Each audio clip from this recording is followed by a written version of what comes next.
Hey, good morning, sir.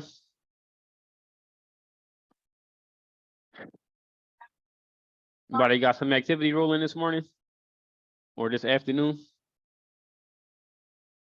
I just received my credentials, so I'm ready to sell now. So Okay. You were waiting on like what, like something for new carriers or something like that? yeah, yeah. So I got a lot to do, man. So like I'm trying to not to be too overwhelmed. Yeah, I got you, man. I hear you.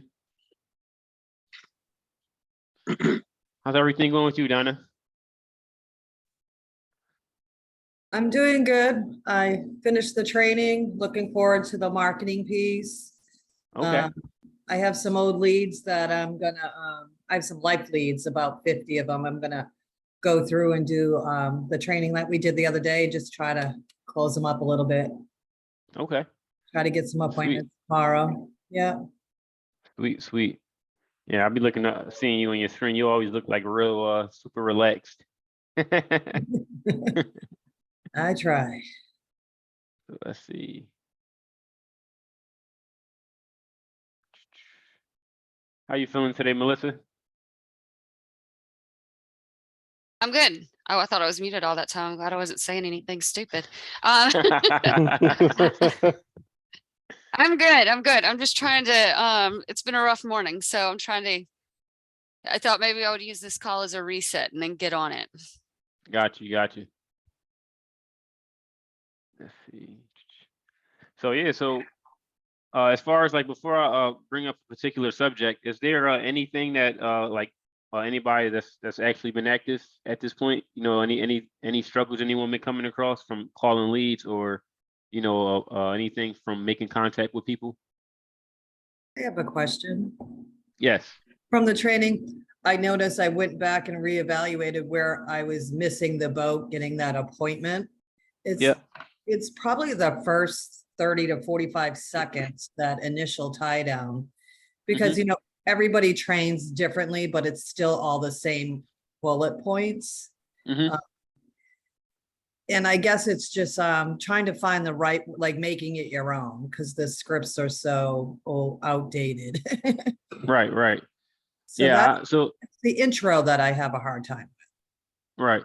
Now I'm glad you said that. Right, real quick. I spoke to somebody on a call yesterday who started in 2006, and I asked to hear their approach on people, like the introduction, and it was literally the same exact language. I was just like how is this possible that everybody from all these different companies and different coming in at different times is pretty much using like the same exact approach. It was like the information confirmation approach, like calling and just straight going for that confirmation. Yeah. So to answer your question, Donna, like I would like to hear just like how you actually approach people. Like, let's just say if you call it a lead, like what are you typically saying like in that first 30 to 45 seconds? I just go like, I'll ring. Hi, Rocky. Hey, this is Rocky. Hey, this is Donna. I'm just getting back to you from Quility. We received your request for life insurance. I just need to verify some information. And we just go date of birth. That's how they set it up. Right. Instead of the way you did it the other day. And that's not getting me the results I need. Just going right to the data points. Right. So yeah, and that's like we pretty much teach the total opposite of doing that, right? So that approach is difficult, like it sounds easy because it's just like, again, like when you don't have the experience to talking to enough people, it just make logical sense. It's like, oh, I'm calling people, and then when I confirm this information, they'll start to remember that they filled this out. So for the agent going into it, you feel real good about it because, again, logically it makes sense to you. But once you start actually making those dollars, you just start to see that, oh, this is not, translating to my bank account. Like so yeah, so when you're going into that call, like you just want to be able to open it up with a question, to guide the conversation. Hey, this is Donna with Quility Insurance Company. The reason I was calling is because I see you filled out our form online, and I just wanted to know what you were thinking when you filled that out. So Like something that simple is it sounds real simple and subtle, but it's actually extremely powerful because it's a extremely neutralizing question. You know, like you're putting them in position to think about what they were thinking when they filled it out.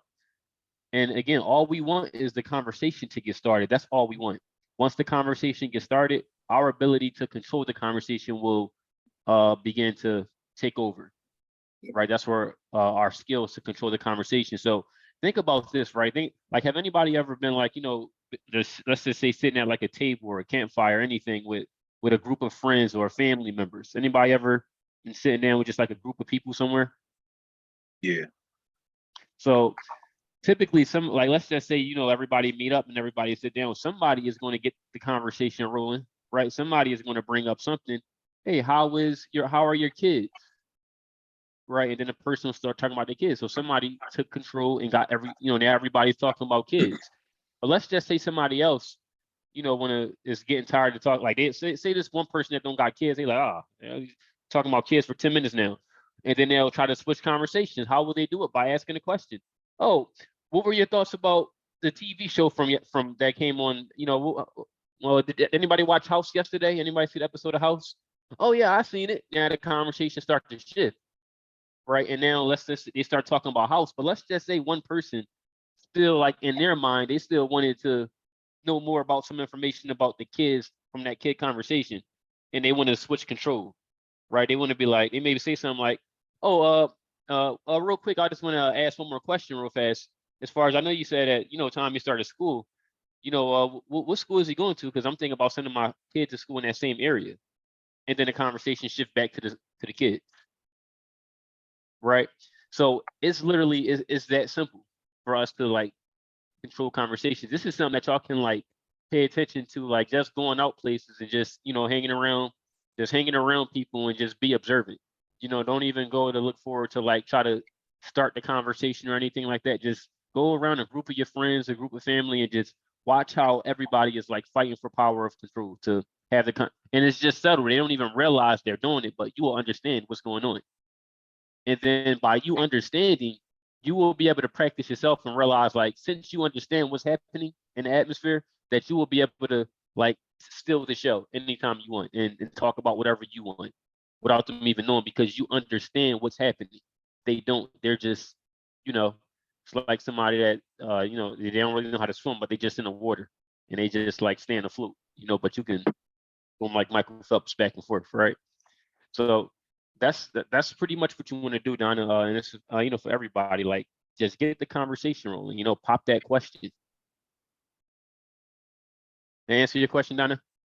Yeah, very much so. It's just that initial, because I'm going into that brick wall. Of course, I didn't know do this, you know, so I'm always starting it out with objections, and I want to start it out with a conversation. Yeah. So that's what I'm trying to avoid is always getting, I mean, I'm going to get objections, but I don't want to be the first thing. Yeah, you say you don't want the objection to be the first thing. Correct. Right. Yeah. And I got you on that, right? And that's the thing is like we know we're going to get them. So it's like let's control like we're like which ones we're going to get. Correct. Yeah. Right. Like when you bringing up all the other stuff, you get objected for everything. But when you're going into what were your thoughts when you did it, you know you're leading them to say, I don't remember. Right. Yeah. You lead them to say, I don't really know what you're talking about, which is another way to say I don't remember. So you use the same rebuttal. Mm-hmm. Right. They may say, oh, look, I'm not really interested. So you know that they can say I'm not interested. So you prepare for that. Right. Everything that they say is like you're setting them up to give you a few different things. You know what I mean? So again, we want to lead people through questions. If like always ask those questions. If I say it, the person tends to doubt what I said. Right. If I say it, if the person say, oh well, you know, how much like why should I move forward with this program? And I say something like, oh, you should move forward with the program because it's the best thing smoking, and I think you should get it. They're going to doubt that. Right. But if I didn't explain everything to them, and then I said, if they say something like, well, why should I move forward with this program? That's a good question. Why do you think you should move forward with it? And then they'll give me the answer. So if they say, because everything sounds great now, it's true. The same statement was made. The difference is they said it instead of me. That makes sense. Yes. So that's we want to like program ourselves to do this. This is like completely just being persuasive, you know. Always allow them to say it, everything, whatever you got to say, whatever statement you want to make, you know, or if you want to hear them say it, you flip it on them. Okay, if you say it, they will often doubt the validity because they know that you're trying to persuade them. Right? Does that make sense?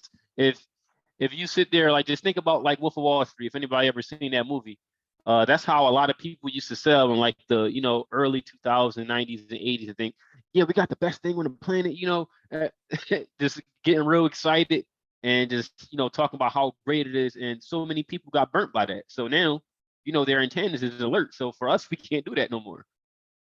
You know, we can't call and just like, you know, get all fired up and like, this is the best thing, you should get it. They're going to like question the validity of that statement. Okay. So it's important for us to stay tactical. You know, if you ask the right question, their answer will lead you to, you know, what you need to ask next. If you ask the right question, their answer, like whatever they say, you want to take that because it's going to lead you to ask the next question so you can continue the process. Every question is like, it should be moving you forward. You know, so like there is a right question and a wrong question. Like, again, the wrong question is, I have your information as this, is that correct? It's like, where are you actually going with that?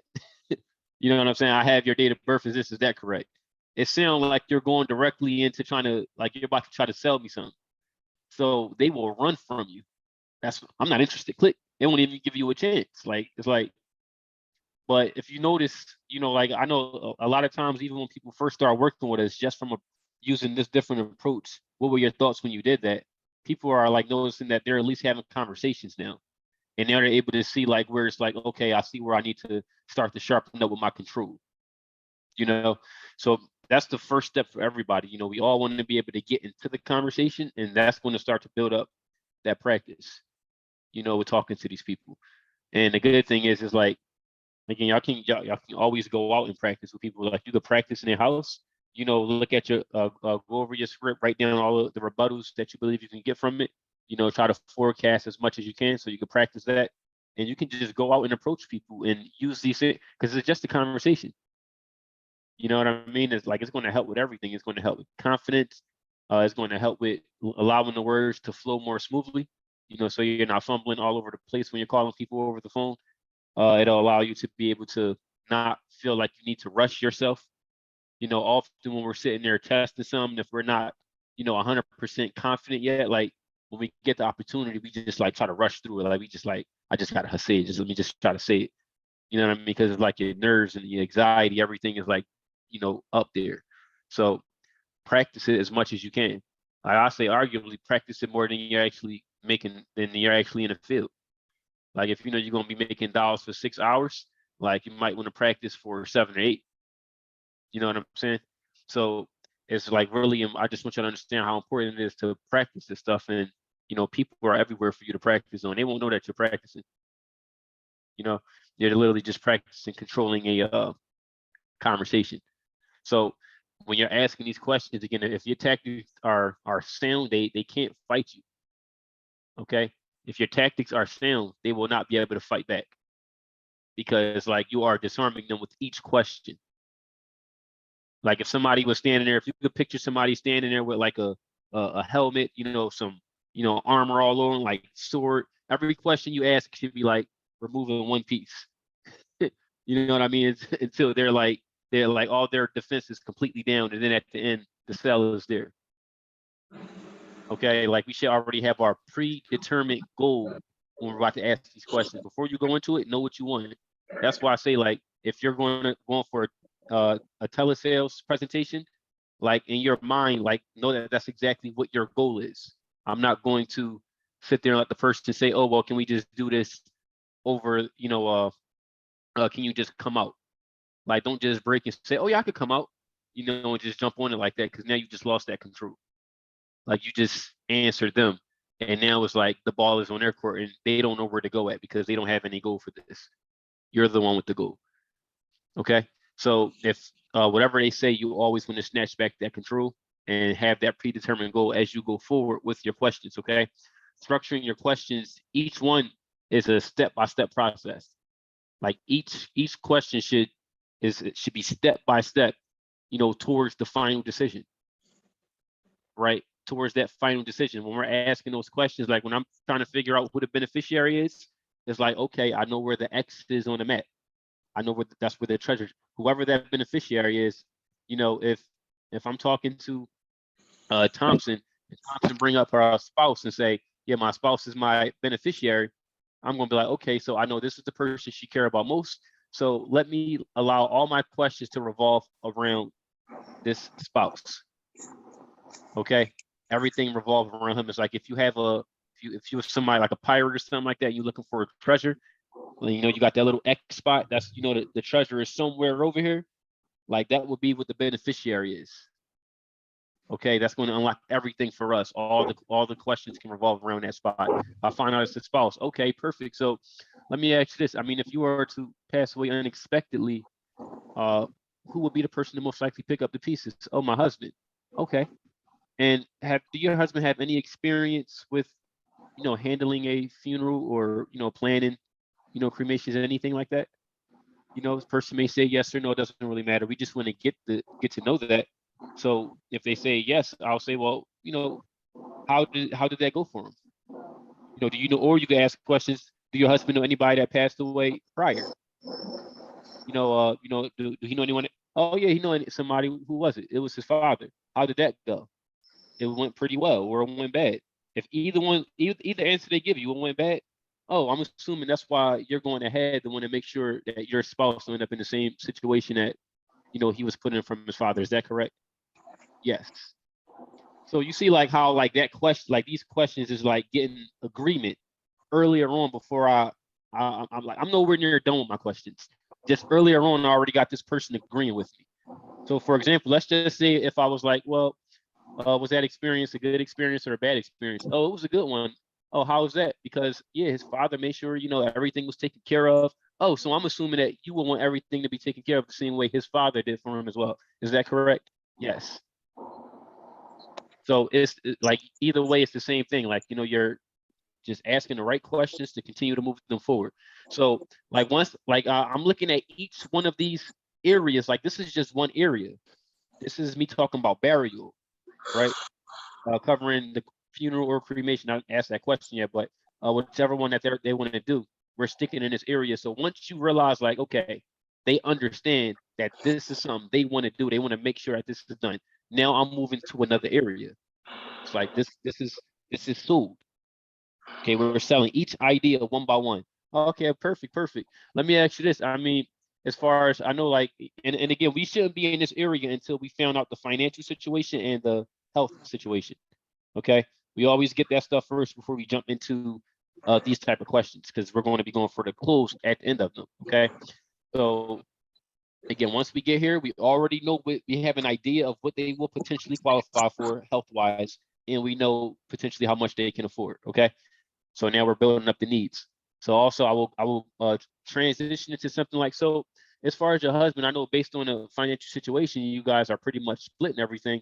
I mean, should you pass me unexpectedly, do you think losing that income would impact him negatively? So if they're splitting everything and you ask that question, it's a big chance it will, right? If they're splitting everything. So, oh yeah, it absolutely will. So what I'm doing is I'm making this person consider other ideas that they never even thought about. So I'm raising the value, making them, they weren't thinking about that. They was just thinking, because everybody is already like, oh, I already know about life insurance. Life insurance to cover the burial. So they was already expecting the burial stuff, but now they wasn't ready for me to help them understand these other problems that they have. So now I'm selling this idea. Well, let me ask you this. I mean, if that would impact him negatively, like what would that look like? Financially, I mean, with this beautiful house, the cars, what would that actually look like? Now the person will give you what that would look like. They're painting this picture. Some people, now think about this, some people will not even want to see it. Some people won't even want to look at it. Because like when you ask, what does that look like? They will see it in their mind's eye. They'll actually see it and start telling you. And they're like, oh, you know what? I don't even want to think about that.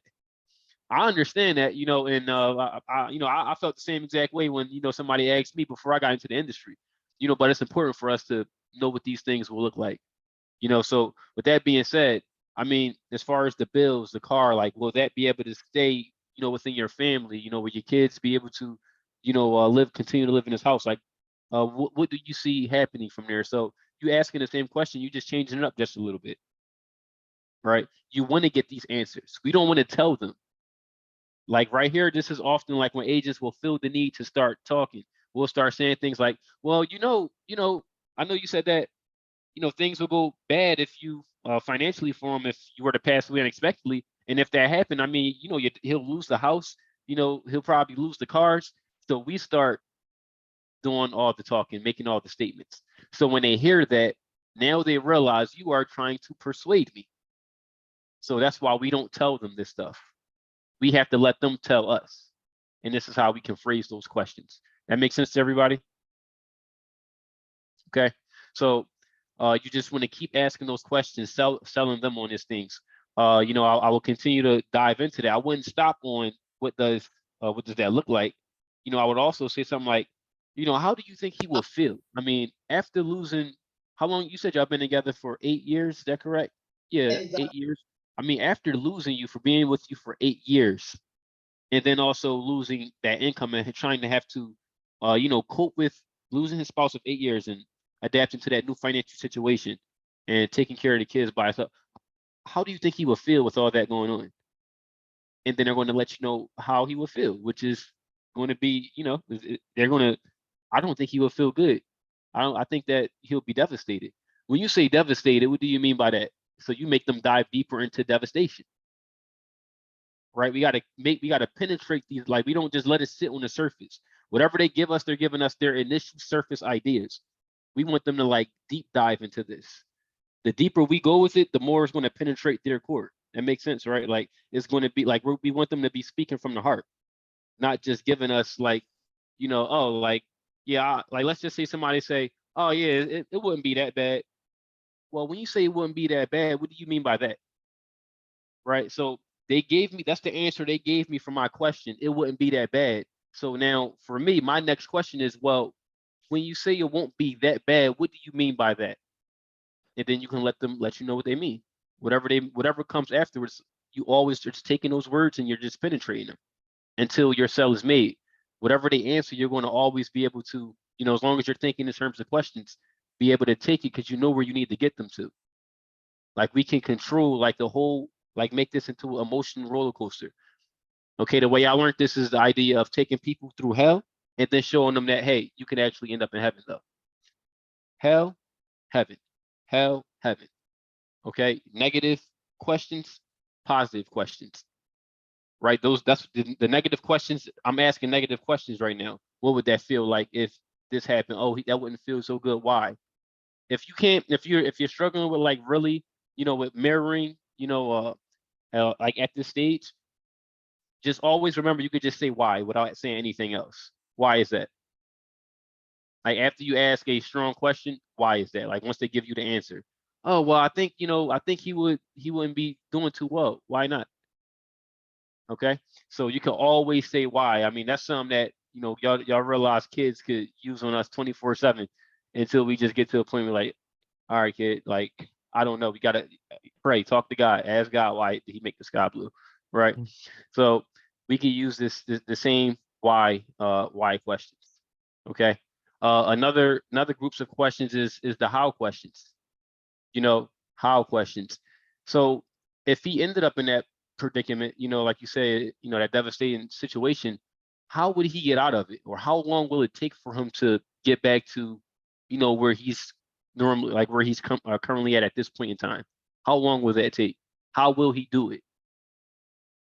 So they're going to be like, what's most, they're going to say, I don't know. I don't, like, typically you get, I don't know how you're going to do it. Right? They don't know because they don't know how our product works. And that's why they need us. They don't know how, they only know that it covered burial. They don't know that all these other questions we asking, like at the end, we're going to show you how to do it, how to prevent all this. And then it's like, God, thank God you came along. I didn't even realize I had all this going on. right? Life is moving so fast. Like people, especially when you're talking to somebody that's in a decent financial situation, they're typically busy, especially if they work in like a 9 to 5. I came across so many people who were making 200, 300, $400,000 in a year. And it's like they didn't have no time to enjoy it. These were people who were like, big corporate managers and, leaders in their companies, things like that. But they didn't have much time to enjoy anything. And they didn't even have time to sit there and plan for everything, to plan to protect. Only offensive plan they had was whatever their company set them up with, which is normally, in the company's favor. Company ain't trying to give you too much. They gonna give you something, but not too much, not as much as you would make sure you're getting. So it's important to understand these questions and how valuable our products are, right? So after you getting all these questions, let's just say in this area, and I want to like show them like, I don't want to leave them stuck in those in that hell place that I just put them in. I want to show them that there is heaven to it. So, well, what if there was a way that your husband didn't have to, be in that devastated situation where he had to try to scrape up all this money and also sit there and try to bounce back from losing your income? What if he didn't have to be in a situation? How would that make you feel? That would make me feel much better. Why would you feel much better about that? So this is the thing, right? Us as agents, we gotta, because when I first started doing this, I used to get nervous to ask the why question, right? Because I used to always think like, if I ask why, like they probably gonna be like, well, what do you think? Because it sounds like it's common sense. So I used to stop myself from asking that. But once I started asking people, they would sit there and most people will respond like without giving no pushback, right? And then you also every now and then you will get the person to be like, like they'll get attitude because they don't like, they kind of think that you're like they're like, well, why would you ask me that? I mean, of course, I wouldn't want that to happen because of this. So when you get that person, this is typically how I handle that person. Is like, it works with everybody to get them back, where you want them at. Oh yeah, well, I mean, I guess, well, why would you want him to be in a good situation? Or, well, obviously because it's my husband and I would want to make sure that he's taken care of. Okay, I completely understand it. Well, and this is why I'll explain why I asked the question. I understand that. The reason I asked you that question is because everybody don't feel the same way you feel. So I have to make sure. I don't like to make assumptions. Okay, so I just have to make sure so I know that I'm making the right recommendations for you. Does that make sense? Oh yeah, that makes sense. Then you put them right back in their place. Do your questions and helping them understand, like help people understand why you're asking them the questions you're asking. Okay, like anytime you get like that fiery person that's starting to get irritated or whatever, like put them in a place. I understand that, like some of these questions sound trivial to you, but everybody is not as wise as you are. Some people, respond totally different than to these questions than what you're doing right now. So I have to make sure. I have to know what I need to educate you on. I'm glad I don't have to educate you on this. Does that make sense? Yeah, that actually, that's logic. When all you got to do is hit people with logic. Hit them with, like, give them logic. You can't argue logic. Can't, like, again, if you said the sun rise and the sun set every single day, and the person said that's a lie, I wouldn't even waste my time with. That's the person now I just walk away from, because it's like they're like out of their mind. And somebody that's not, that's not in their mind, how can you like, steer the mind in the right place if it's just like completely going, it's somewhere else. It's not in this world, right? So these are good ways and good questions that we can use, these why questions, these how questions, and always thinking in terms of like we have to get these minor sales every step of the way. Like first we're selling the presentation, right? Those questions. What were you thinking when you filled this out? Oh, I don't, I'm not really interested. That's not a problem. Typically, when people tell me that, it's because they couldn't qualify last time due to having poor health. What was a financial issue? Which one was it for you? Oh, well, I take a lot of medication, so I don't think I will qualify for anything. That's exactly why I'm calling. My job is to actually show you the programs that you actually qualify for. That being said, do you have a minute? So if they're curious enough, they're going to say yes, right? If they really wanted this to find out, oh yeah, I have a minute, perfect. And then I'll take my step back, real quick. I have your information. So that's when I'll start to confirm, right? You see, I'm confirming because this is a telesale right here. So now I want to confirm the information, and I'm going to use this to build rapport. I'm not confirming it to jog their memory. It's a different purpose for me when I use it. I'm using it to build rapport. I have your address as this, is that correct? Yes. I have your email address as abc@gmail, is that correct? Yes. Check your email real quick. I want to make sure you're able to receive everything that I'm going to send to you. You'll be able to benefit your family with this information as well. Oh, okay, let me check. Oh, I have your, is this you right here? Is this your license? And yeah, that's me. Oh, perfect. Now they feel more trustworthy with me. They feel, oh, and you're a professional. Okay. So now they're more open when I start to ask my questions. Perfect. So real quick, I do want to let you know, I just want to ask, I see that you're in Florida. I was thinking about visiting Florida. What are some areas that you would suggest? Oh, I would suggest this and that, and do you stay out there alone? Do you have family? Are you, you enjoy those places by yourself? Oh no, I'll often go with my kids. So you see, I'm getting information without asking direct questions, right? Do you go to those places by yourself? Any family house? How do you spend time there, right? Did you go to school out there? Did you go? Do you work out there? So I'm getting all like little information in this rapport building process part right here, and I'm also giving a little bit about myself as well in the process, right? And then I'll start my transition. So real quick now, and I do want to let you know, pretty much, I'll be asking you some questions that'll help me pretty much determine if you would actually qualify for any of these plans. I'm going to ask you some health questions, financial questions, and insurance-based questions that will help me determine if, anything would even make sense for you. Okay.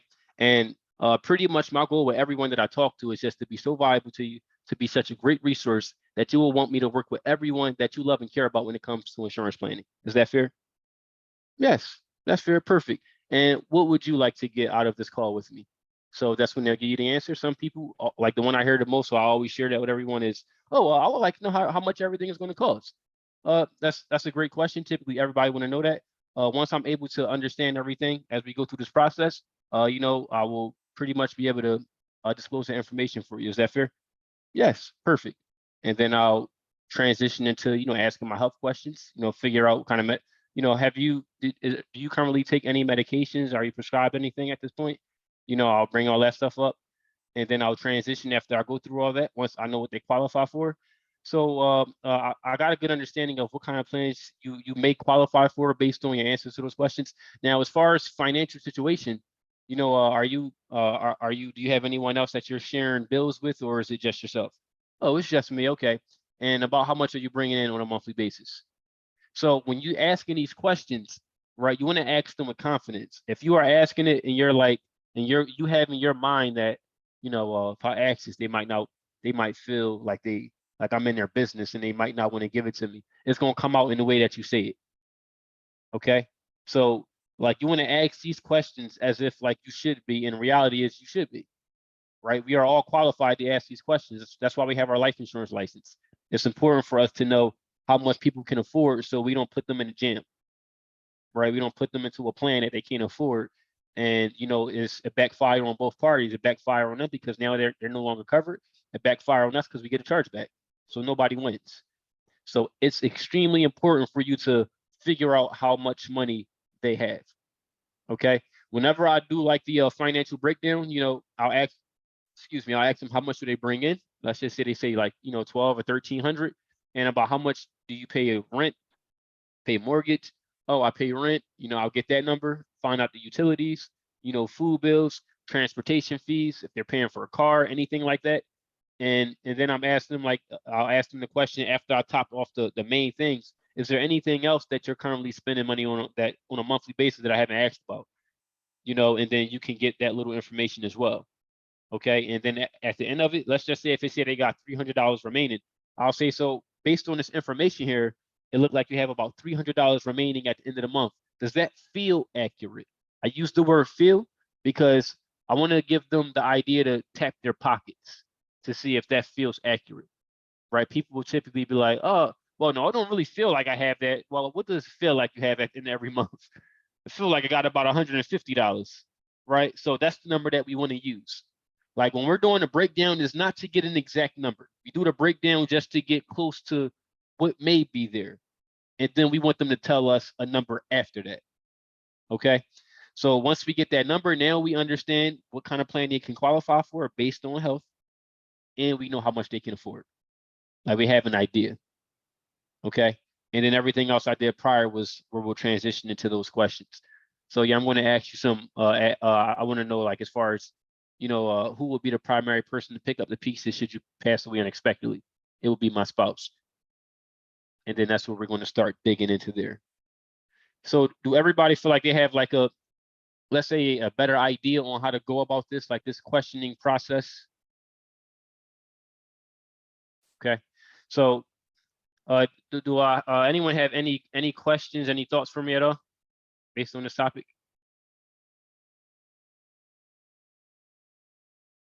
I have a quick question. Yes.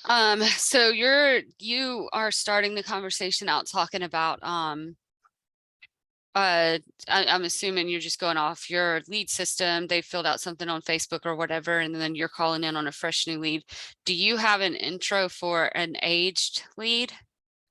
Yeah. So Or- yeah. So Yeah. if it's if it's an age lead, let's just say, if you don't know do you know what the ad copy say for your age leads? They're mortgage protection mailers, so they're just, Okay. yeah. Okay, so what I would do if I was you is, first thing is, you want to write a script and you want to take some language from the what they filled out.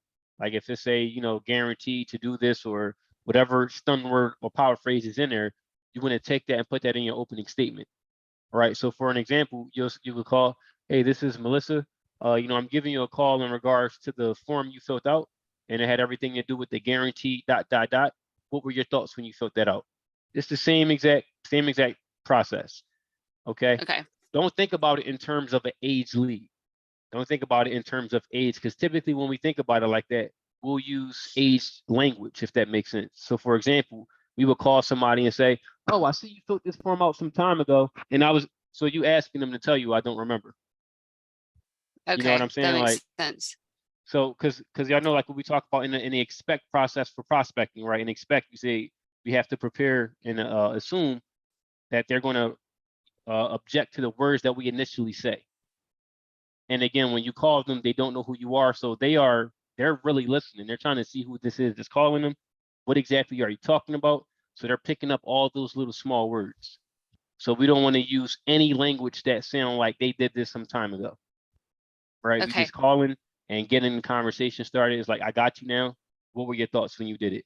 And then you're just taking control of that conversation from that point on. Can I tell you what this one says? And you give Yes. me an example. Okay.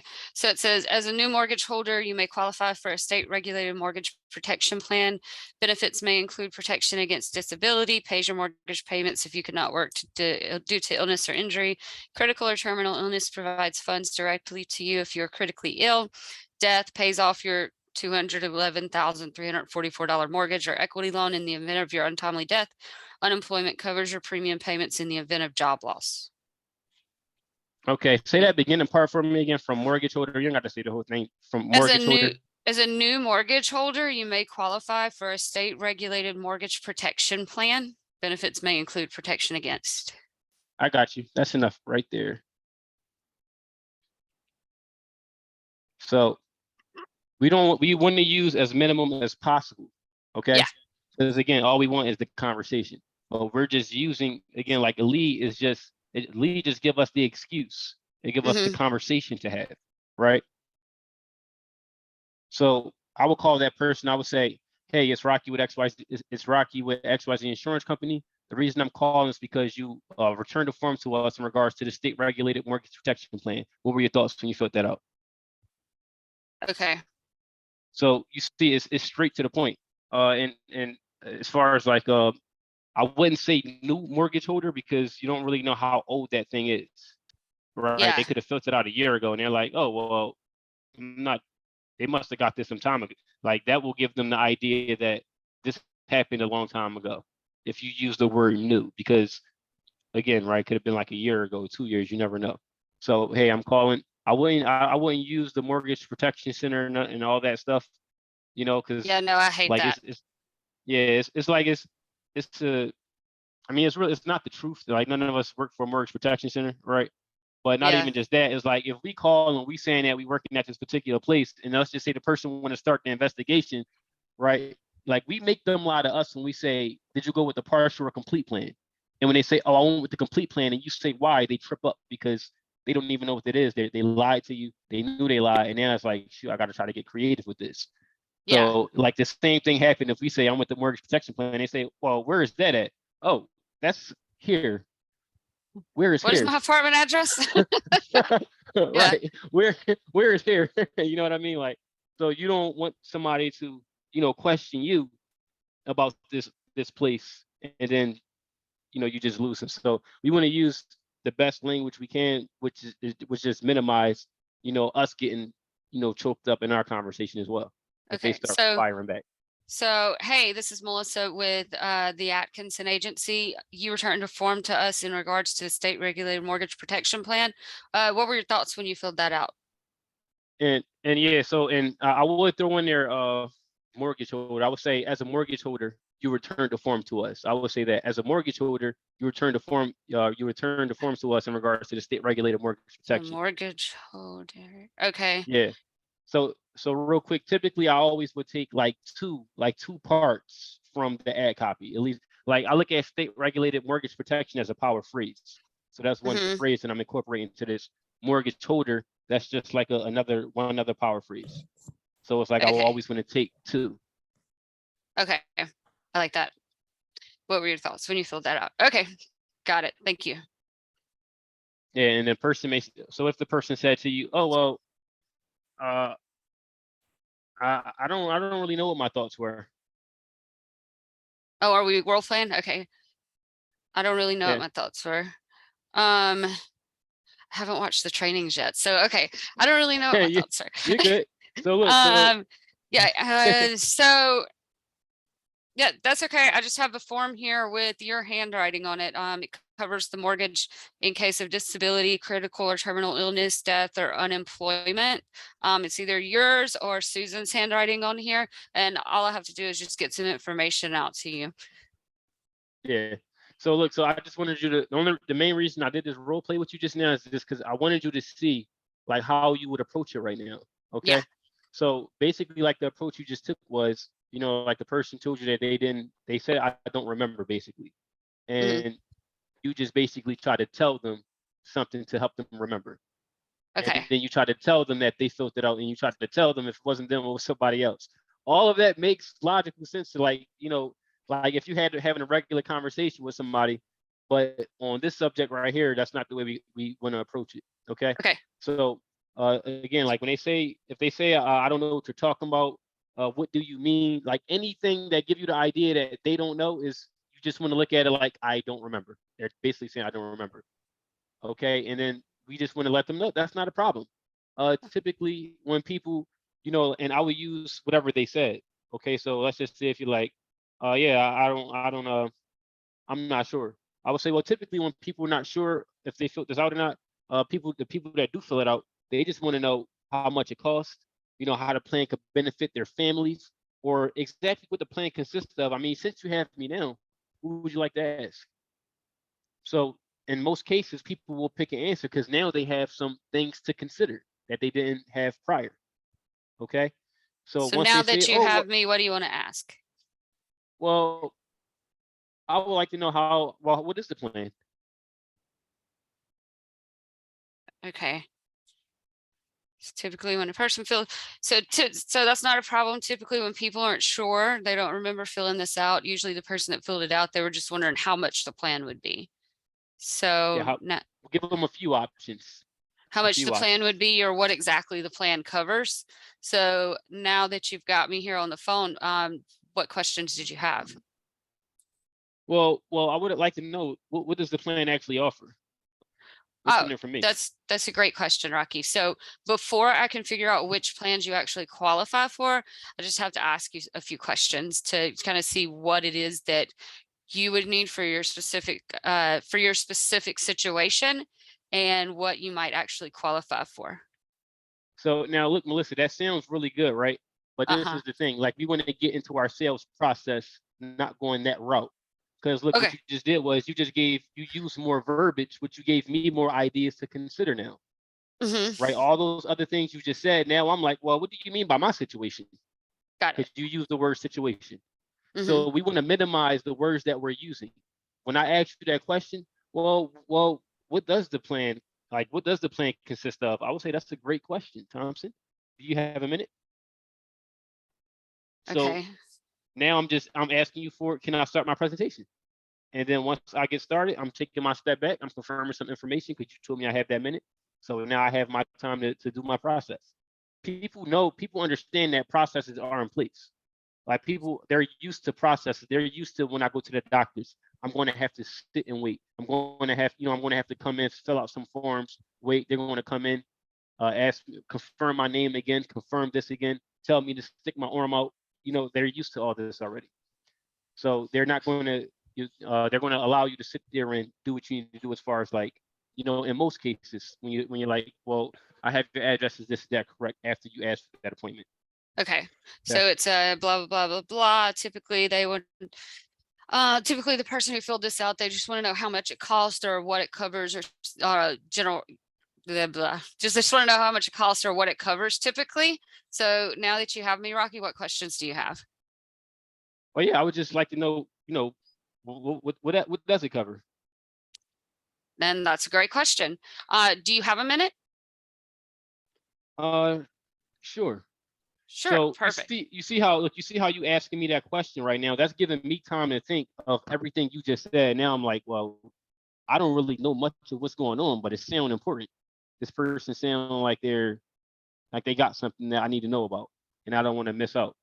And then once I get past that and they're like, sure, should I mean, that's where I would typically say, obviously I didn't get there by this route before, which has not been very effective, obviously, which is why I'm here. But anyway, so once I get to that part where they're like, do you have a minute? And they say, sure, that's where I would typically say, okay, if you can grab a pen and a paper, I'm going to give you some information, but first I want to verify a few things to make sure that I have the correct information from you. So I'm not giving you the, wrong information, blah, blah, lots of information in there. But anyway.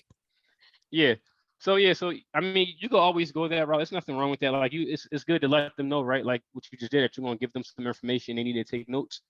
I do find that as far as for telesales, like for Dwayne and myself, we were able to sell a lot more when we start sending out our state IDs and sending out our insurance license. You know what I mean? So that's the route that we started taking. Like I used to say the same exact thing, like grab the pen and paper, but like what I would do now is just like, hey, could you check your email real quick to make sure, you're able to receive. So, and I'm just giving them that idea to actually check it because I want them to really look and see my ID because I know I'm going to need that for them to feel secure with giving me their bank info, their social security number at the very end. Okay. There's been plenty of times where I said, at the end, because I'm very assumptive. Once I have everything loaded, all the bases are loaded, and I'm ready to close, I'm like, okay, so all I need at this point is just your checking and routing number and your state ID. And I'll hear the pause for a second, and I know they're sitting there taking that time to, try to evaluate everything that we just talked about, evaluate what they saw. Does this feel familiar from me getting burnt in the past? You know what I'm saying? Like, so typically if they don't have that ID, like most people are not sending out their state IDs and, state licenses and things like that. So that separates you from everybody else that burnt them. Okay. Yeah, so, that makes sense. So yeah, I definitely highly recommend you to watch the video though, because it will definitely, help give you more understanding on that whole process from like top to bottom. Yeah, it's on my list for tomorrow. I just have had, appointments and kid things. So it's on my list for tomorrow. I got you. So I appreciate you sharing that with us though. That was like a really good example. You about to say something, Dwayne? I think Damaris had her hand raised. Oh, hey, Damaris. Hi guys. Your conversation right then was reminding me. Short story, went door knocking with the training agent, and we had a mailer that she filled out and sent in, and the woman was she's standing there at the door in our faces telling us that someone must have hacked her computer and filled out the form. And it was it was such a nonsensical response. You're standing there with the form that she filled out, and she still has the, the same, 5 objections that everybody has. And, obviously she didn't want to deal with it at that point or whatever. But it wasn't until we turned around and walked away and I was like, oh my God, she was completely using they hacked my computer again. Right. And so part of your exchange made me think of that. And it just really like drove home to me, like the way you were talking earlier, Rocky, I feel like I'm very comfortable with so many parts of the conversation. Where I really still get stumped is certain ones of these objections. And that one was just so ridiculous, but how little they train to object, but how much they will object and they'll stand on that objection. Right. So look, so when people give you stuff like that, like you just gotta, like I said, just listen to like what the actual objection is, right? Like, no, everybody will try to give you a smoke screen because they know if they get sold, they're spending some money. Most people don't want to just spend money, right? Like people know that if I let this person in and they end up selling me, I'm going to end up spending money. So they want to make you earn that. They want to make you fight for it, right? And we got to be ready to do that. So if the person is sitting there saying something like, "Oh yeah, I got, my computer got hacked," in my mind that register is, I don't remember. Right. I'm like, wow, I'm so sorry that happened to you. Do you have any anti spyware or anything built into your computer? No. What's that? I'm glad you asked. Would you mind if the person responded like that? I would try to get in with that. I'm serious.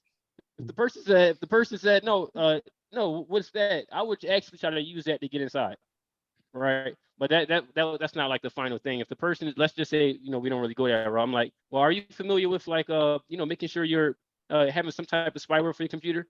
No, I'm not. You should actually look into like Norton Antivirus or McAfee. You should look into those programs. They can protect you for in the future, so you don't have to worry about anybody taking your information. Does that make sense? Yes, I just got some agreement. I took control by asking that question.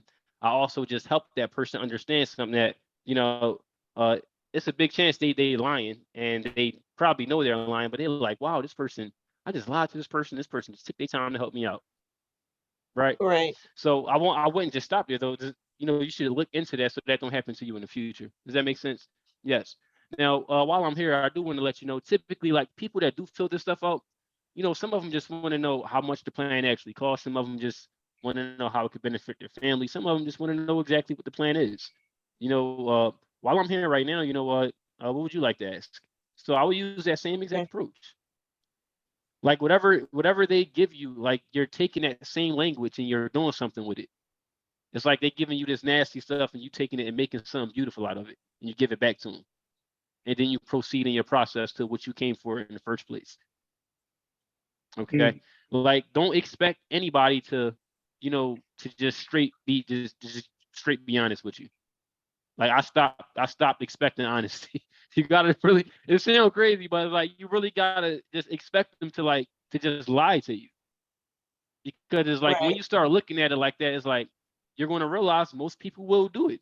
And then the ones that don't, that's just an easier conversation for you to get to your appointment.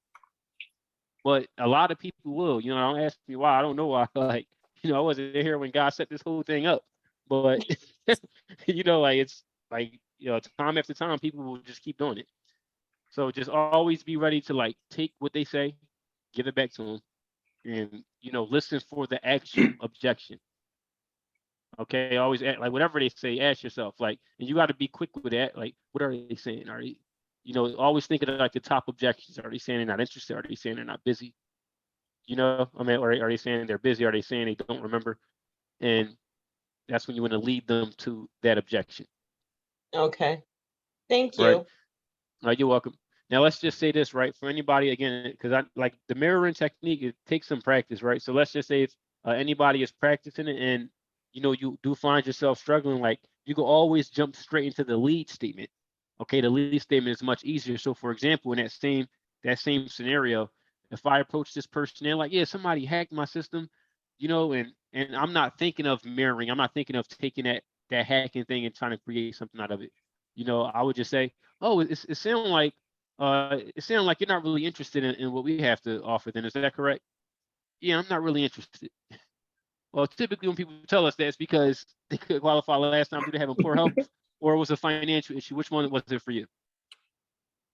Well, I just don't think I'll qualify for anything because or I don't think I qualify because I can't really afford anything.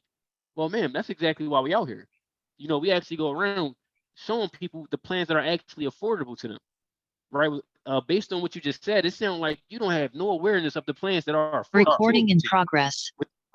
With that being said, mic check. No, what just happened? But yeah, y'all get the point right there, right? So we just use the lead statement to just get straight to the objection to lead them to this verbiage that they didn't actually say. And that's how you can have a perfect mirror every single time. Like just because a person didn't say they're not interested, by them agreeing to it, it's almost as if they said it. It sounds like you're not interested. Is that correct? Yes. Well, typically when people tell us that, it's because so it would still make logical sense for you to ask your next follow-up question. Okay. So those are just a couple ways how you could handle that same scenario. Again, all the objections is the same, Damaris. Just look at them all as like, they all the same. They just come in different shapes and sizes. Okay. So what trigger would you say then, because the objections can be so insidious and they come at awkward times, and I know that the objective for the entire conversation is control. So if that's my objective, then, and the way I have things bullet pointed out, but there's the little end runs where people will do it or they'll say things. I don't even know if my question makes sense. How do I Just try to train get it my out. ears? How do I train my ears so that when I'm hearing an objection or I'm hearing a response that's just one that's based on their prior experience, it's not really an objection, it's what they think. Yeah. So that I know, okay, I need to circle back, retake control or reassert control and come back to the discussion. So like for one, I will look at everything as just a natural response. That's why I like to call them natural responses and not objections. Okay. So it's like I'm going to be in the same exact mode the entire time. Like once I start talking to you, like everything that you say, I'm going to you just want to be actively listening the entire time. Right? Like you don't want to miss anything. So you just want to know you're going into it and you're going to be actively listening every time. And it really is a real skill and it's a practice, and it's so real that like, for example, when I first started really like blowing up, consistently being able to like really control conversations, right? And I was training agents all the time. This is before we had a company, when I was just working at different insurance companies. I was always training agents, and I was real good at controlling the conversations. I'm teaching people the stuff. And me and my wife at the time, she was just my girlfriend, and she was like, we had an argument one day. She was like, you always teaching people how to listen, but it's like when it comes to me, it's like you don't listen to nothing I say. And when she said it, I was like, well, damn, I guess that's true, because sometimes she say things and then she'll bring up what she actually said. I'm like, damn, how did I miss that? And then I realized, like, well, I'm not paying the same amount of attention that I pay when I'm sitting there trying to make money. You see what I'm saying? So it's like you really can, it's like something that you can turn on, and it's like if you're only turning it on in your business, you know what I mean? Like it'll just be turned on there, but you want to like just make it a regular daily practice. That's when I realized, like, I gotta like tighten up, because like now that I'm talking about this, I'm teaching this, I got people around me that's gonna throw this in my face when I'm not like, when I'm letting things that they say just go right, like fly right by, and I'm not noticing it. And it's like the person is like, I know you know how to listen. I hear you talk about it all day, but you're not listening to me. Why is that? You know what I'm saying? So is it, and excuse me, is this I'm being reminded of conversations with 6-year-olds where you're maybe disciplining them and they try to distract you. And they're doing it on purpose, obviously, because they don't want to get in trouble. But they Yeah. try to just, and you have to stay on point, just constantly Yes. bringing the conversation back. Just stay on point. Okay.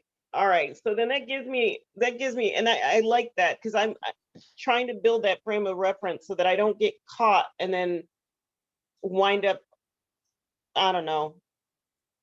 Look, I'm glad you just said that. So think about it like that. Think about it like you're talking to kids.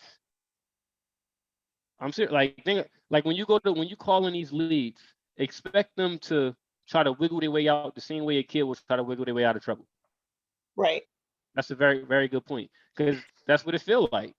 Like that's exactly what it feels like when as soon as you catch a kid doing something and you know for a fact they did it. And they like, it wasn't me. Are you sure? It wasn't you? Like, you might want to, before you go at it, you like, let me make sure you ain't gonna just sit here and lie when I know you. Are you sure it wasn't you? You'll ask that question, right? Or something similar, right? Unless you just like, you ain't got no patience. And as soon as they lie, you like, you on lock. But yeah, I would definitely say that, like you could really look at it the same exact way, because when people are trying to lie, you just really want to take your time. You don't have to feel rushed. You take your time. You're trying to, unravel this mystery that they're trying to create pretty much and get down Okay. to the bottom line. Yeah, just think like people are just naturally trained. You on mute, Dwayne? You got most people are just trained to naturally lie. It's just not, it's just a natural reaction. Just imagine you ask somebody, they've got, they left their house and you say, hey, how you doing? They could have had a whole argument with their, their spouse and they're like, I'm good. It's a lie. So it's just natural human responses. You're in the store, somebody says, how you doing? Or need help with something. Yeah, I'm good. I can find it. You'll be lost. It's natural human responses that you get from people. The natural human responses initially to lie to people for the most part. It's like it's true. Like you got the devil on the shoulder and they have the angel on the shoulder. And most people always choose the best. taking the lie first. So it's the same thing. But you're not. We don't. Somebody. If you say how you doing to somebody, we don't have really an objection. Objective to get anywhere with that person. Just saying. Just a natural greeting. But we're trying to get people to see the purpose of our products a little bit different. We got to keep asking the right questions to get information out of them. Yeah, so and y'all see the example he brought up about like the person walking in the store, right? And the sales clerk, that's typically a sales clerk that's saying, hey, do you need help with anything? And the person is like, no, I'm all good, right? So that salesperson is somebody who's not getting many sales because they're not helping enough people. Even though people are coming to the store, people come to the store and they're helping themselves. Now, the salesperson that inside those stores that's killing it, the one that's like, making all the commission because he's helping a lot of people, he's not approaching them the same way because he already knows that, oh, if I just ask that question, do you need help? They're going to say no because they've been telling me that the entire time I've been working here.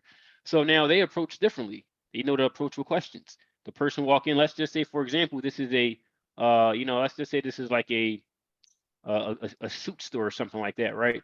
The person walk in, oh, hey, how are you doing? Are you looking for shoes? Are you looking for shirts, pants, shoes, shirts, and pants? I'm looking for shoes. Okay, here, come follow me. Lead them over the shoes. What colors are you thinking? Red, white, or blue? I think I'll go with some red ones. Okay, sweet. I think a top will go with that. Do you think would you prefer to have a top with it or bottom or a combination of both? I would probably take both. Okay, here, follow me over here. So look, we have this brand right here, this brand and that brand. Which brand do you typically wear? Or which brand do you like most? Oh, I like this brand most. Okay, so they have these are the options they have with that. They have this. So they're just asking questions, leading a person to purchase things. Like the person probably only came in for some shoes. And now they like, they just they're inducing an idea. Oh, this is nice. These shoes right here with this suit, that's pretty nice. I think a belt would go nice with this. Oh, do you think a belt would go nice with that? They just induced the idea of the belt. And then they didn't say you should buy a belt. Do you think a belt would go nice with this? I think so. Oh, well, come here. Let me show you some boats. So, in my personal opinion, I think this belt right here will fit perfectly with I think. Well, actually, all three of these. Which one do you think will go best with that? Oh, I like this one. Okay. And you could just do that all day until the person say, okay, I think I reached my limit. But they're just leading them through just by asking questions. And it started from the very first second the person stepped inside the store. So that's the difference between a person that's, making all this money is working sales inside of a store and a person that's not. One person is, asking a not so powerful question and somebody's asking the more powerful question. Right? There's right questions and wrong questions. So I'm looking at this message, Thompson. You said, can I refresh you on uncovering the needs part? So can you exactly what are you saying on there? So I think the needs portion, when you're having that initial conversation and you're kind of using the questions to uncover those the three needs so that you can go back and use them later. You know what I'm talking about? Yes. Yep, absolutely. I got you. Okay. Yep, I'm with you. So when we ask those three needs, once we find all three, like once we sell the person on, in the first example, I know I brought up, selling the person on the barrier. So like one question I was throwing there before actually leaving that area, I would say, do you think, you prefer to have a funeral or cremation? Let's say the person said funeral. I'll say, why is that? They'll like tell me why. And then I'll say, well, do you know what the average cost is for a funeral in your area? Some people may give you an answer, which is great. Some people may say, I'm not sure. That's not your job to give them the answer. You want them to give you the answer. So I would say, well, if you had to put a number on it, Thompson, what would you say? And then they'll give you something. Some people may say something extremely low or extremely high. If they do, that's when you can correct them. Well, it's not that much, it's actually more around this area. You can give them the honest truth on what the actual cost is in that area, right? So you're just correcting them if they say something that's just outrageous. So, then we obviously do all the why questions, the how questions to sell that idea. So once that idea is sold, then I moved into the, the income replacement idea. You get them to feel bad about that and see that there's a way that they can do it. And then like you want to find a third need. So a third need, I would, just keep looking for opportunities. So I would say, many people are concerned about, their kids being able to go to college, even if they pass away. What are your thoughts about that? That's me looking for that idea. Oh, well, I would definitely like for my kids to be able to, and then I'm going to take them through the same process. Well, did you go to school yourself? Oh, yeah. What school is that? I get to school. You know what the average cost is for that school? Roughly about, 300,000 over a 4-year period. Okay. And I know you have 2 kids. Would you want them both to attend or just one? I know they're going to say 2. Oh, no, absolutely. That's me mislabeling intentionally. Right. Right. Oh, no, I would definitely want both. So now we have 600,000. That's a $600,000 term policy for those two kids right there, right? Okay, perfect. And then I'm going to dive more. Well, if they didn't go, how do you think their life will end up? Do you think, Yeah. so then you start asking all those kind of questions, right? Building up their need. So now I get to the bottom line. I have all 3 of my needs. I have the burial, I have the income replacement, and I have the idea that they want their kids to go to college.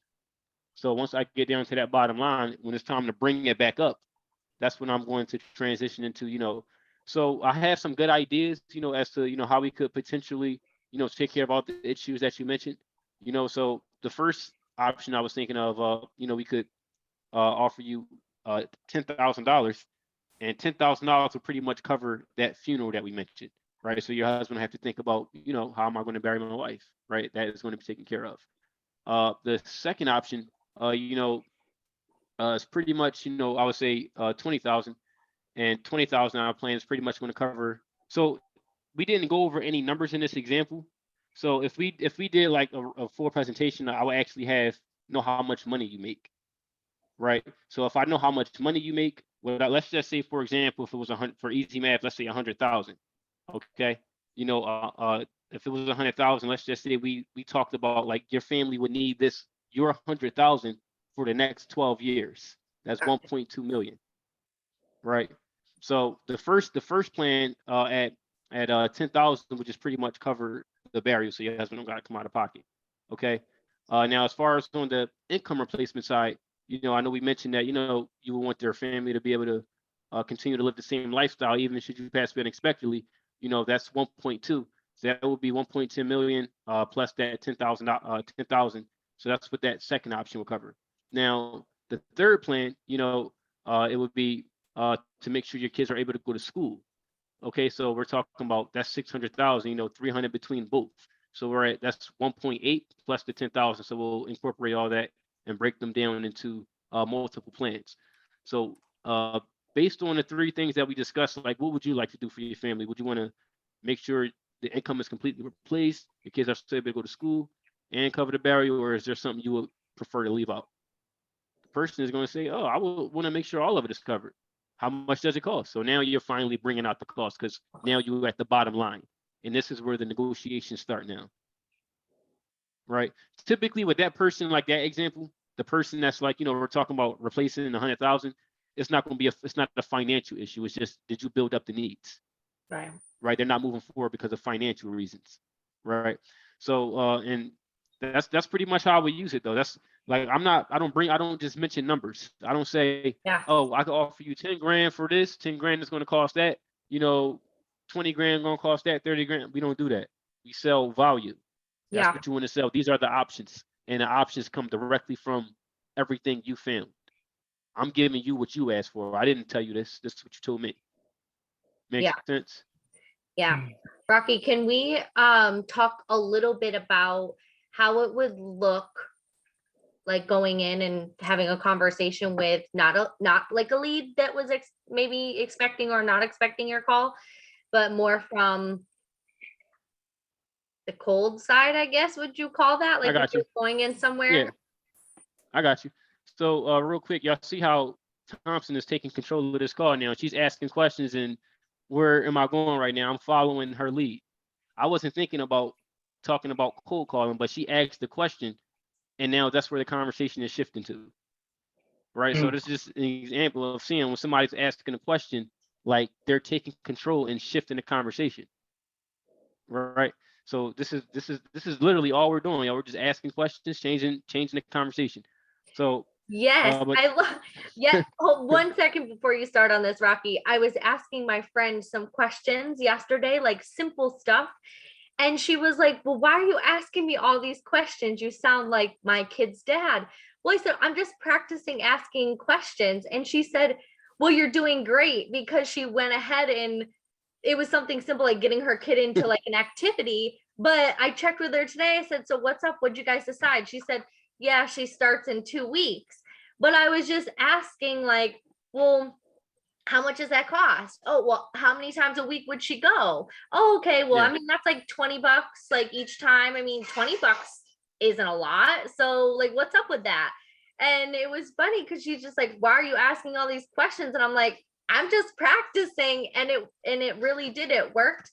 And it honestly helped her sort of get that done when she probably otherwise wouldn't have gotten it done. Like she probably would have just kept like telling her kid like, oh, I haven't done it, or I haven't, like kind of got to wait still. And now like she's going to go. And I was like, okay, this is crazy.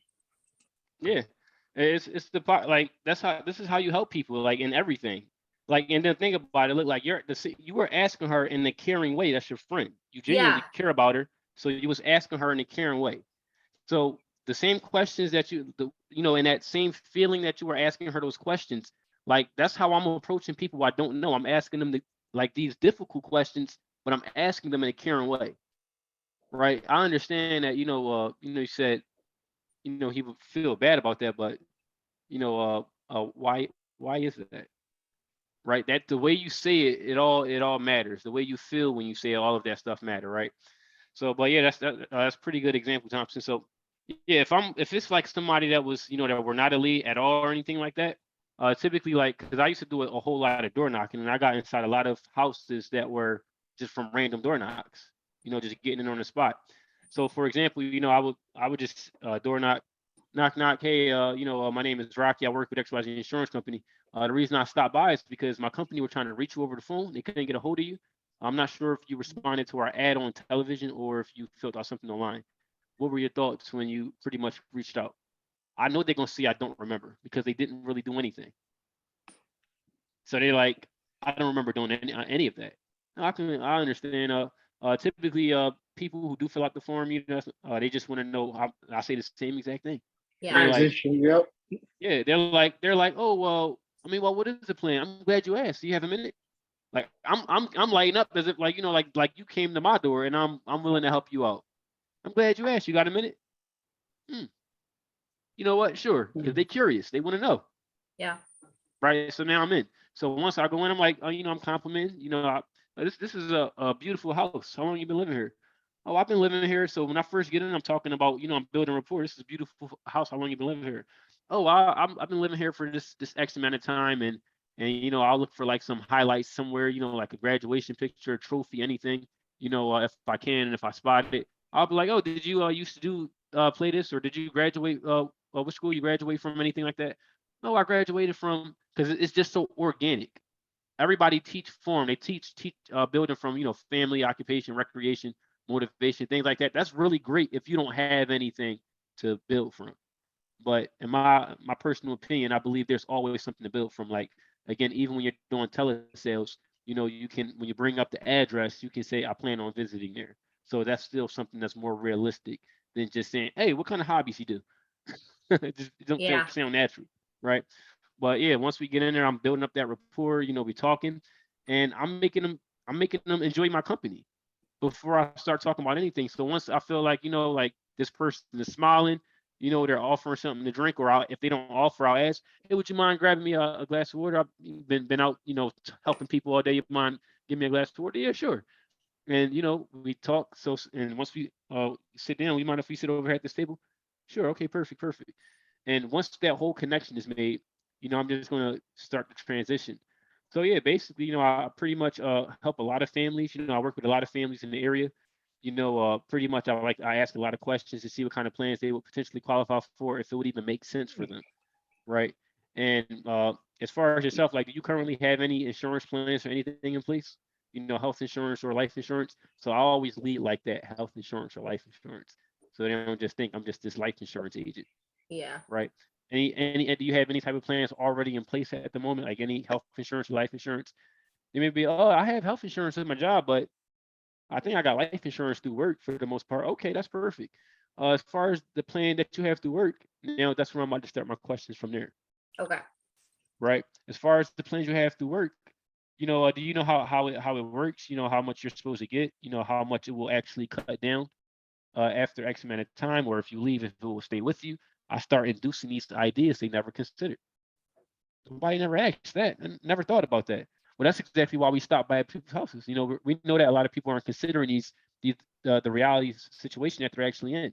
So we want to make sure that you know. So if God forbid anything hit the fan, your family could be well taken care of. Does that make sense?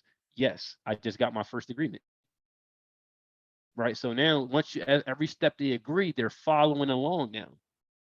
And you want to keep getting agreement with them, keep educating them through your questions, letting them realize there's all this stuff that they never considered. And now they're only thinking about helping themselves because you came along. They want to feel like they owe you at the end of all that. Trust me, you know? So, but that's pretty much how I would get into it. I would just start asking those questions like that, you know? And I would ask them like, well, as far as like, let's just say that work plan, like if you were to leave, how would you, like, how old are you right now? I'm 34.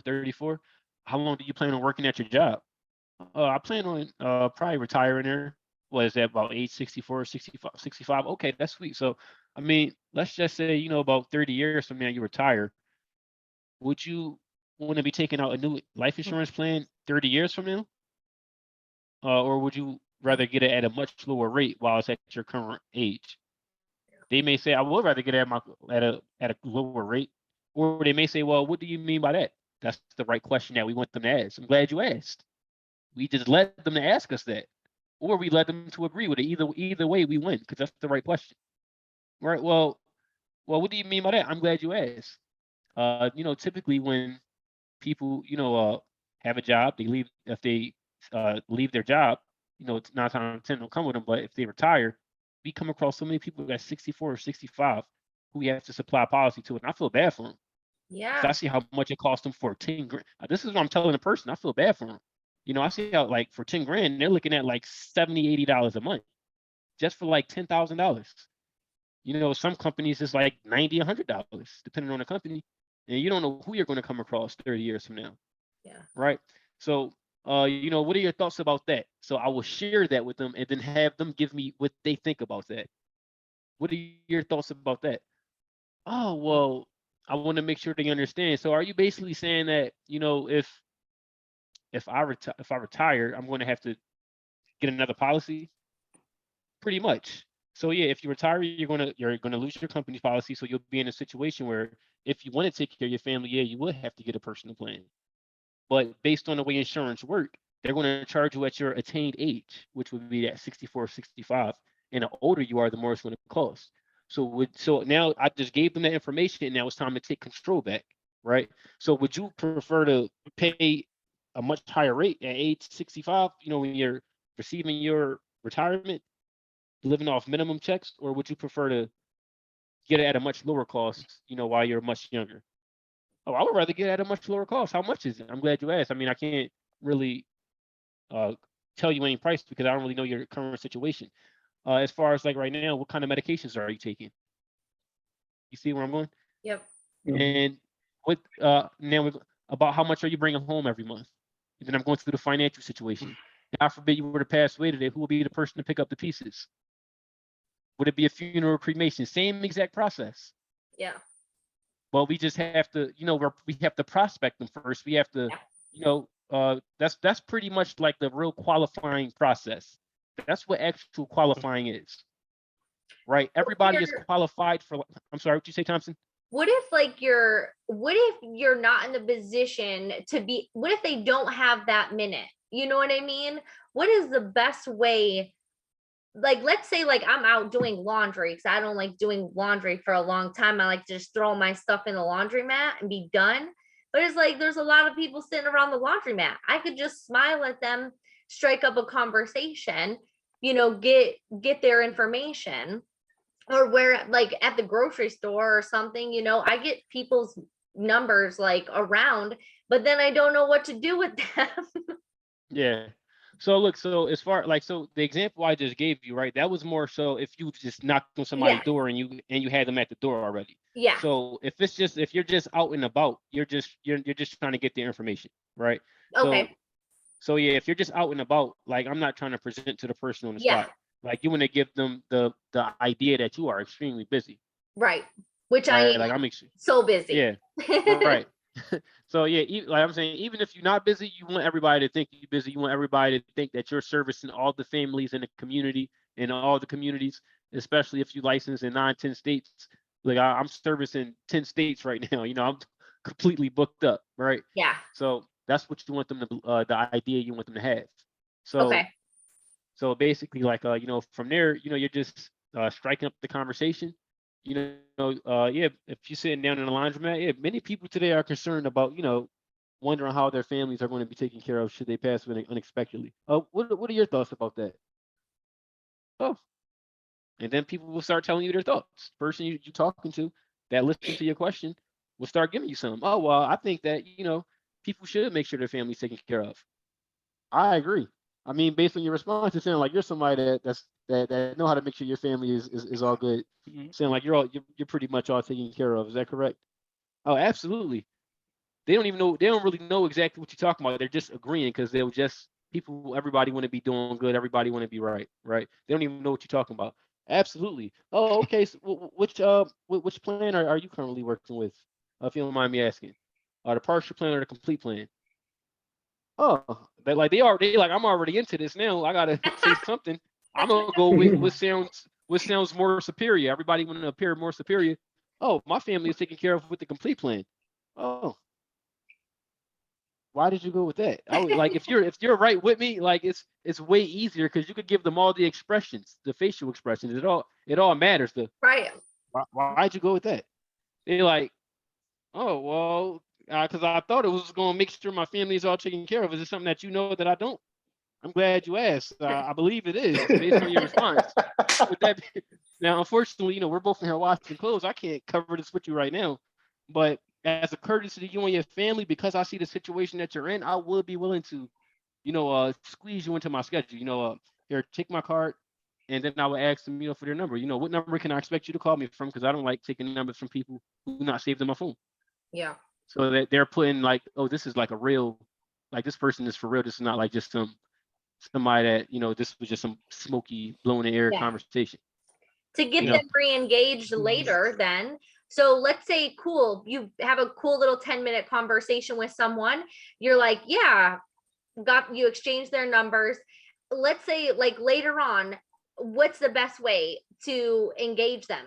I would think probably just ring them, and Yeah. then what do you kind of say from there? Because I think for me, I get a little lost in, knowing how to get through the process, the bridge, like shorter bridge. I got you. That's it. Yeah.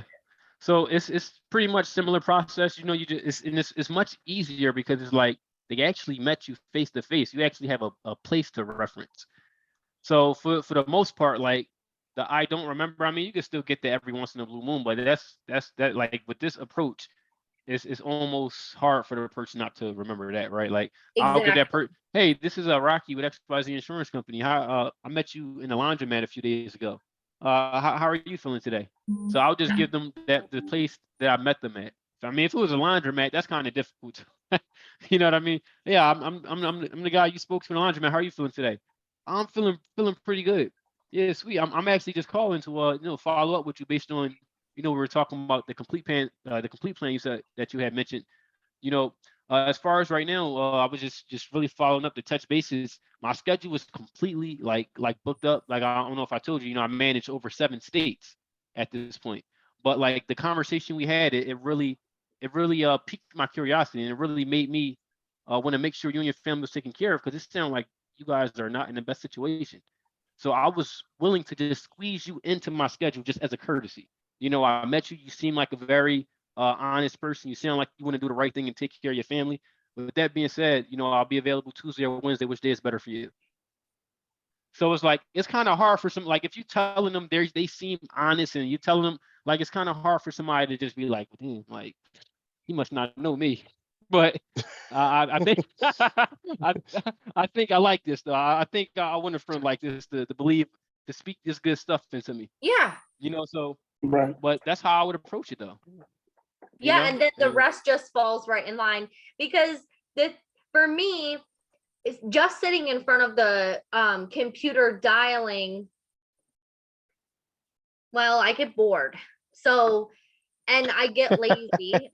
So for me, most like let's say like lunchtime comes around. Lunchtime doesn't take that long, but if I can utilize my normal everyday things, like doing my laundry, like going to get something to eat, or wherever else I might be, to be able to pick up leads and pretty much just get them so that I can go back. I know that when I had these conversations with people in person, it should be easy again to pick up where we left off. They shouldn't probably not remember me. I mean, unless it was like a super short conversation. But if you're having a conversation for like 5 minutes, I would think if it was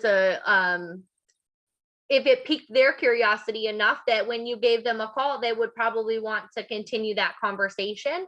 So for me, I guess it was just reiterating, asking them how they are, but then going back and I guess just kind of following your lead on that, talking with them about what type of person I see them to be, and also letting them know, because really in my mind right now, to simplify, like my crusade would be curse breaker, like whether that's like financial, mental, like whatever else. In my mind, I'm trying to like break through all of my curses, and in that also free other people, and I think that's something that can pique people's interest. If people sort of ask you what you're doing, it's like, yeah, no, at this point, like I'm just breaking curses, and it's like, what's that? Like, what types of curses do your family have? Like, is it a financial curse? Like, y'all got something else crazy going on. Everybody's got sort of something that I think they want to either change or make better. And that just, for me, is what I'm embodying. And I want to also be able to connect with those that are looking to do the same thing, but make sure that I can be the one that flips that around for them. Yeah. Yeah, absolutely. So that's all look, I'm telling you, we're all like as insurance agents, we're basically like therapists for life insurance. We're like that's how, like, that's another way I like to look at it, is like just being a therapist. Because again, like when somebody go to a therapist, you're going to them with issues. I spent like my therapist probably made like 15 grand from me, like, about 6 years ago. You know what I'm saying? Like, and I realized it was just like, like all this stuff, like, it's like I paid them all this money, they helped me, but I had all the answers. I just didn't know where to search for them at. Yeah. Right. The therapist just asked me some really good questions that I never considered. And once I considered it, and then it was like, oh, okay, okay. So this is the same thing we're doing with our clients. Like, they're just in a situation where they don't understand insurance. They don't understand the situation that their family's in. We're asking them the right question to lead them to answers they already have. Yeah. And then they're just like, oh, now I can fix the problem. Yeah. And typically to fix any problem, it typically costs something. Yeah. Right? You always spending something, money, energy, time, something is being spent. I think I always highlighted the problem by doing the opposite of asking the question, more of just bringing light to the problem. And that, for me, I feel has really just snuffed probably a lot of things for me, because I more am like, oh yeah, look at all these great things, and I'll go on and on. But in reality, like, they don't really care. And it just, they're not getting what they want out of it in regards to what they need to know. And so it makes so much more sense, instead of regurgitating sort of all that information, because there's a bazillion reasons why you would use life insurance. You can't get that across to someone. You can't, like, really, you can't, you're not going to be able to just knock them with all the benefits, and for them to not say, oh yeah, I want to think about it. They are going to want to think about it, because there's so much shit you done told them that there is that like they do it. I can over educate, I feel like, and that loses people. So knowing how to be shorter and use less words, like you were talking about as well with Melissa or Alyssa in the beginning, so that they don't have something to come back to use on you. Thompson, it sounds like you just had a breakthrough. That's all I'm going to say. You just listed all the problems and all this. You just listed all the solutions to your own problem. Oh, perfect. That's so exactly what I was looking for. Yeah, that's exactly where we all want to be at. We know exactly where we start at, and then once we learn something else, we have to like wrap our minds around it, understand it, and just apply it. Like now, you just put in the action to it, and everything will change from it. Yeah, just like earlier, y'all was saying that I just thought about being bored during like actual dialing. That can happen, because but you can always prospect in different ways, like kind of like how we gave the method yesterday. So you can be eating on Facebook, making a post like that, commenting back at people, make people curious on Facebook. Like just you ever see people on Facebook that post something like, I have such a I can't believe this happened today. But then people start saying, everyone wants to know what happened today. Like, the people start commenting, I don't want to talk about it. Well, why'd you post it then? And make everybody. but you can be. No, I saw that. Yeah, I saw that on the page. Yeah, but everything's going through. Everybody sees that, they're like, oh, well, what happened to her that made her feel this way? And then people want to know. But like, now let's just say you as an insurance agent, use that to your advantage. Just say, you can use that as a whole scripted out approach. Make people reach out to you. Say, hey, I'd rather message you about it. And then they come to me. I was this lady. I was talking to her about her children, and she didn't care about taking care of anything for them. What are your thoughts about that? It really hurt me. Oh yeah, I would love to take care of my kids, and blah blah blah. But most people I talk to, sometimes, and now you're steering right towards that conversation. If what would you do? And I know this is what I did. What would you do? oh, which one you go with? The partial complete. Now you see where that conversation can switch to. Yeah, Yeah. Mm. Y'all see this shirt right here? I like Yeah, it. life. I saw that. And I was like, yeah, I gotta get Hold that. up. It don't stop there. Hold up. Y'all see the back? Oh, This shirt right here. yeah. Yo, when This can shirt- we get the merch, So- man? Well, I'm pretty sure you could probably like I actually got this when I was at Bankers. And like I got it winning like this little like a little contest thing, but this shirt right here was free. And I'm telling you, this shirt probably made me at least like $30,000. Because and it's the thing though, right? Like I used the shirt, like it wasn't like I only had probably like 5 people that ever just walked up to me and asked me about life insurance from the shirt. But when people would look at it and don't say anything, I would approach them. I would see somebody look at it. I'm like, you got something you want to say? And then they would bust out laughing. They would bust out laughing, and then from there I would start a conversation with them. Yeah. I'll introduce myself. My name is Rocky, and my name is Rocky, and I knock out financial problems. What's your name? They're like, oh, my name is so and so. That's And then pretty I would, good. All right. I'll pretty knock much- out financial problems. I'm gonna use that. Yeah, and I pretty much go from right there. You know what I mean? Like just make them laugh, and like we could really have a lot of fun with this. But you're only going to start to really enjoy it when you, the more you practice the skill, the more you practice it, and like even enjoy the practice part of it, because before you know it, like you're just gonna just start to pick it up. You know what I mean? So just enjoy the practice part of it. It's like it changes like everything. It really helped me in my business. It's helping me with like my photography business now. Like I started a photography business, and I'm able to just prospect it and get people interested to let me take photos of them.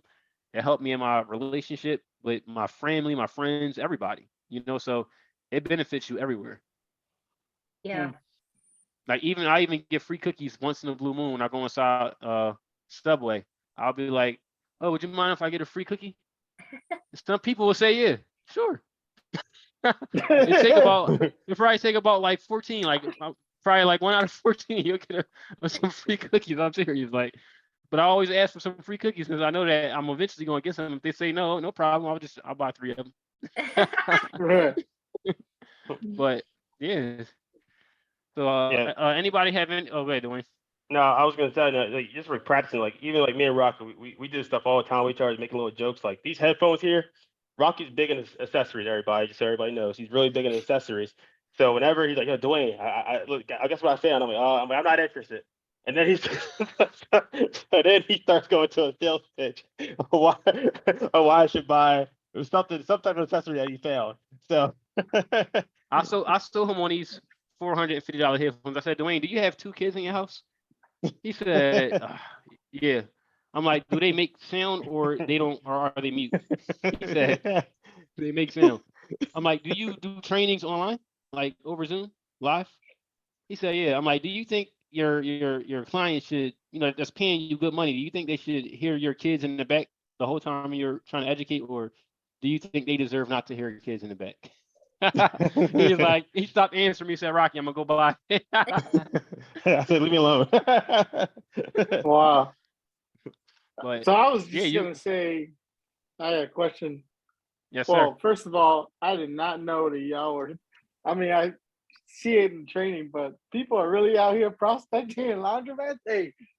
Hey, Just say- wherever I hey. can get it done. No, okay? I mean, props to you, because now I'm gonna be, because I always strike up conversations with people, like wherever I go, and it's always about like my truck or something, I don't know, or something random. But I'm just like, I think it's nice to be.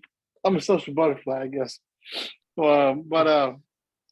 Like that's pretty cool to see from her perspective, from your perspective, and just be like human about it, be like, just laugh and make jokes and build rapport. Yeah. But I do want to dive into these kind of leads. Let me see. Internet leads. The ones with just the name. I don't know like whatever the ad was, but it just had first name, last name, birthday, age, address, location. Yeah. How would I, and these are a couple months old, how would I approach this? So if I I'm call, like, go ahead. I'm sorry. yeah, no, I was saying, yeah, if I call those people, I would just say, hey, this is Rocky with XYZ Insurance Company.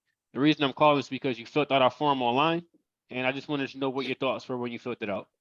If I don't know Simple exactly as what it that. was, I'm just saying you filled out our form online because they obviously filled something out. That's it. So if they say, if they remember and they're like, oh, that was some time ago, whatever they, whatever they say, or they say, probably what they most likely will say is, I don't remember. The rebuttal Yeah, for going. I don't remember. I've been like dialing that in. That I don't remember transition. I don't remember Yeah. everything. I don't Like, remember everything. yeah, because look, everything is all about being on the spot. Like we Right. don't like when they become a lead, we don't want to expect the ad to sell them our product. The ad is not going to do that for us, right? Right. The They just ad is lead not us going. to. Yeah, the ad is not going to make the person want to talk to you either, right? They're only Right. picking up the phone because they're just trying to see who is calling. They don't know Mhm. who is calling. They just want to see who is calling you right now. So once Yeah. you connect with them, you have to reignite that curiosity. If they're Right. not already curious when they first pick up. If they're not like the person that's already curious is picking up the phone and they're just saying, oh, hey, yeah, I remember doing that. I just wanted to know exactly, how everything worked. I'm glad you asked. Do you got a minute? They just shortcutted everything for you because they're already curious. So you Right. don't have to try to make them curious. You just got to get them to agree to giving you that presentation. Got it. But I yeah, knock out financial same- problems. Okay. Yeah, I wrote that down. I was like, I just want to share with the group something I learned today. This is probably like I don't know. It relates to calling leads, but and then relevant to the iPhone and Android talk because I got both. But the Android I use for like all the calling. So when somebody screens your call on these Google devices, like you literally see what somebody's saying. So I've been like people have been calling me and I screen the call and when they say whatever they're saying, it types it out on my phone. So like most people do screen calls. Hey, this person is using the Google service to like screen a call. Like be Yeah. careful how you say that because Google is writing down what you're saying. So how would you get through the screening? Because I mean, I know you keep it simple, but that prompts the person to pick up or not. Yeah. Because So you're talking about if you call and it said, hey, you have to, the person that's screening this call, what would you like to say, right, kind of I thing? didn't know that until I screened the call and it did that. And I was like, whoa, this is like, what the-" Right. And I laughed because it was during the whole Android thing on the chat. Yeah. So if somebody is screening a call, approach would be pretty similar. Hey, this is Rocky with XYZ Insurance Company. I was returning your call in regards to the form you filled out. It's urgent that we speak. That's what I would Boom. just say, something like that. All right. And Okay. then tie it down with that question. Do you have a minute? So now, Got it. like, because the person not really on the phone, they're just reading. They need Right. a strong power phrase in there, like the word urgent.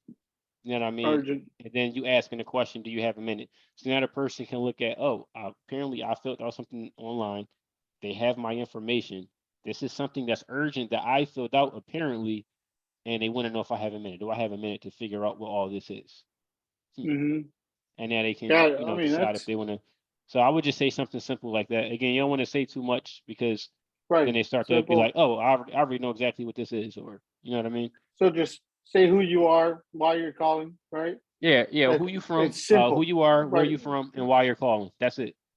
That's Okay. the entire approach. Every Right. example you see me do is Rocky Right. with XYZ Insurance Company. The reason why ... and then ask the question.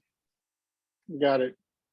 So I I had a appreciate you lady for sharing that, though. tell me, yeah, I had a lady, asked for, and I'm sure you guys ran into this, but she asked for, like, for some reason, I mean, I was lucky I didn't give her my last name. I feel lucky I didn't give her my last name but she said, "What was your last name? Who are you with again? Like, why would you show up to my door?" Because I door knocked her, and then I Yeah. left her message, And then she called me a couple of days later, and I'm like, oh, finally, this girl has called me back because I left a note. And she was like, why would you show up to my house? I'm gonna get your license suspended. Who are you with? Blah blah blah. Yeah, I was like, beep beep beep. So look, when they follow up with you, right, from you leaving out stickies and stuff like that, when they follow up with you, you pretty much just want to transition as if you're the one that just called them, as if you just reached out. Same exact thing. Like if the person called me and they're like, yeah, who are you? Oh, I'm glad you asked. My name is Rocky with XYZ Insurance Company. I had stopped by your house and left a note on your door. And the reason why is because you filled out our form in regards to the ... What were your thoughts when you did that? Oh, I didn't do the what are your thoughts, because that's like a whole new concept for me. But I did the mostly compared to the first part of it. And Yeah. she was just like she was the one that you will say the sun rises, and Yeah. then she'll say that's a lie.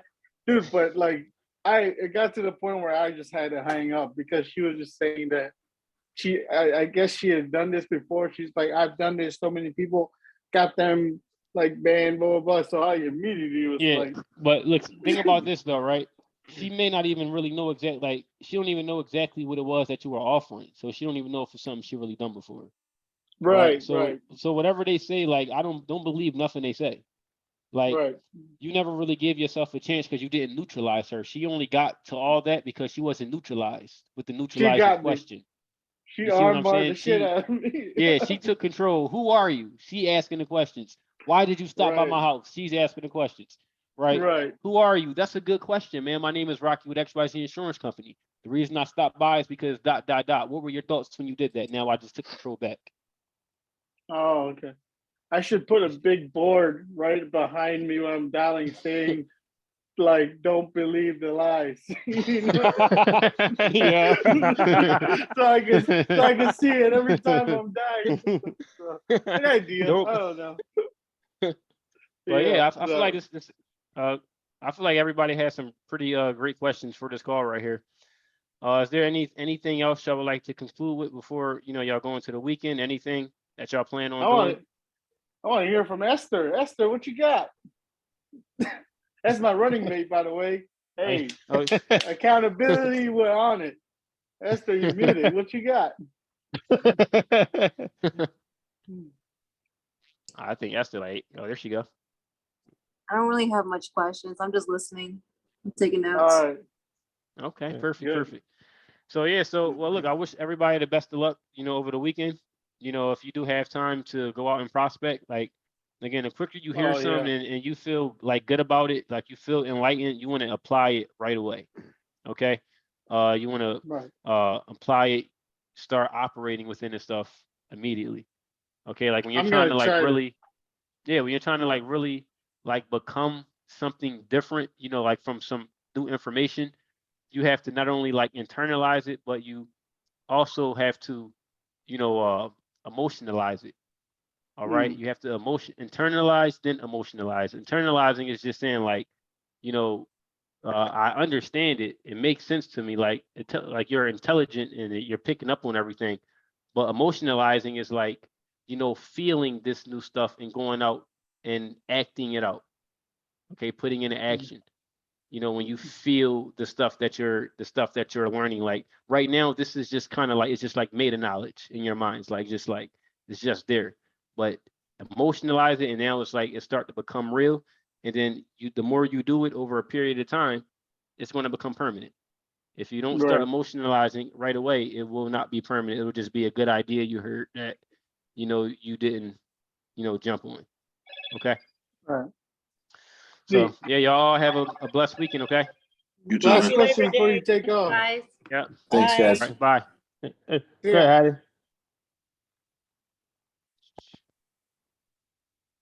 Oh, I was gonna say, how would you recommend, or would you recommend, or would you not recommend that I take the prospecting to the dojo, like to the jiu-jitsu mat? I do the jiu-jitsu, so like Tuesdays and Thursdays, I'm rolling with the guys, and these guys I've been rolling with for a while, it's a group of dads. We're all kind of out of shape dads that we've been rolling together trying to get back in shape. So like, but would you recommend I prospect? Because I got Yeah. a rapport with these guys, but I don't want to. I don't know. It's not even. Think that about I don't this. want to. Think- It's not. It hasn't even hit me as an idea to do it until now. We're talking about prospecting. Right. So typically, like most people, when they don't want to really approach their warm market, though, right? The reasons most people don't want to do it because they don't want to feel like their friends think that they're trying to make money off of them, right? And they don't want to feel Okay. like their friends think they're just salespeople. That's like the main reason a lot of people don't like to approach their warm markets. So approaching them, you want to go into it with the mindset of, oh, I have something that could actually benefit my friends, and if I don't do Right. it, and if they don't have what I have, I allow them to their families to end up in a terrible situation. You know what I mean? Because Right. I never even opened my mouth. So that's Right. one. Now, two, when approaching them, I would just reach out to them and let them know, like next time you're hanging out, hey, how long have you been in insurance first? I need to know that. I'm very new. I started back in like March. Okay. So So and yeah. So yeah, if I was you, right, you got a good rapport with them, I would approach them like this. I would say, hey, what's up, guys? So I want to let everybody know, over, from March till now, I've been learning so much that I was not aware of, being an insurance agent now, because it was your buddies. They know that you haven't been doing it for too long, right? So yeah, I would let them know, look, from March to now, I've done learned so much, and I've been able to do so many things to make sure my family is safe, well kept in ways that I would have never considered until I learned what I know now. And now I've actually been helping other families to see the same exact issues that they've been having as well, the same problems. And I was just thinking about, you all, and I'm like, wait, I'm helping all these people, including myself, and I haven't even got a chance to help my buddies become aware of what kind of issues they may have. So that's why Right. I want to bring this to y'all attention now. I would like Right. for to meet with each of y'all individually. We have a sit down and just talk about it, and just to make sure y'all all well taken care of. And if not, I'll be able to make some recommendations for y'all to show y'all how me and my company can benefit you. Right. So Right. that's how I would approach that. Like make it known that you've been doing it for a short period of time, but also make it known Sure. that you've been learning a lot, and I've learned some stuff that I need to share with you all Right. because I now see things differently. Right. You know And what I like I mean? said, yeah, I think I'm definitely going to take advantage of that warm market because like every Thursday, Tuesdays and Thursdays, like I say, it's not like a class specifically for us, but we like dominate that class. Like there's like 9 of us who started all at the same time, around the same time, and Yeah. so we're always joking, but they're all business guys, people that own little brick and mortar dads, Yeah. so I'm definitely gonna prospect on the Yeah. floor tonight, Yeah, like just even like tap even them like, out, you tap like, them out, you be know, like, yeah. Like you can even like induce the idea. Right. You can even like induce the idea to them, like how Rocky create that curiosity there. That like you say to them like no, I like I always thought it was about death stuff. Like you can say something like I found a way I can use it to like we open up a gym in like 7 years from now. And they're like how can you do that? That's a great question. I'd love to be able to talk to y'all about that. If you show them about cash value, how that show them different sides of it. right. So I'm there's- definitely, yeah. Yeah. I'm gonna try it tonight because it's gonna be funny. Because Mm. like I love fighting on the mat. I've gotten so fat that I had to get back in shape. Because like I'm serious. I tell Esther this. Like the Marine Corps hottie for 10 years in the Marine Corps, hard charger. Dude was fucking a solid 215. Like soaking wet because I'm like, a bigger guy. But get out of the Marine Corps, 5 years building all this fat without even noting, going through life changes. So I got into jiu-jitsu to get back into shape, but it's always off and on, but I've been more consistent now. but I like it, like, because we're always talking smack to each other when we're fighting, when you're fighting somebody. So I'm Yeah. gonna start prospecting when Hey, I'm Wait, choking I somebody forgot, out brother. or I'm on putting the same somebody in journey. the info. I think You said what? Evan's Marine, former Marine as well. He does like the combat fitness too. So Right. that's it. So I think as prospecting, my guy Jared's gonna be my first target. I'm gonna put him in, like, because he's very competitive. But like I'm saying, like, it's like people are always, we're very close, and it's like we all of us are bonding because we talk about our kids, we talk about, like, like when the next events and stuff like that. But I'm gonna start with Jared tonight. I'm gonna pin him up and be like, hey, if you were to die right now, you got something for Lisa and the kids. I like that So- strategy. That's a pretty good one. because I'm telling you, there's some fighters on the mats. I don't know if you guys been on mats, like, rolling around. There's some people who, like, go hard, Dwayne's and- son is in jujitsu. His right. seven, So he knows, right? Yeah. Mm-hmm. right. It's It's like, it's some 14-year-old kids there. No, I thought, like, because they wanted to test me because I'm always like the bodybuilder strong guy. So I went there Right. I went to mat with a 14-year-old kid. I was like, this kid could be able to choke me out. So I got about 2 minutes in, I'm gassed. I'm tired of slamming him around. right. Next thing I know, I'm like tapping like this. I'm slapping. Right. That was a humbling It's experience. yeah, I love the game, love the sport. Been doing it for such a long time, but, like, it's nice to be with this, like, group of guys that I kind of. And the funny thing is, we only know each other by first names, like, all of us. But it's always like we see each other out. I think we've been in but other than that, we don't, like, talk about anything else but, like, just being dads. So it'll be Yeah. perfect, Yeah.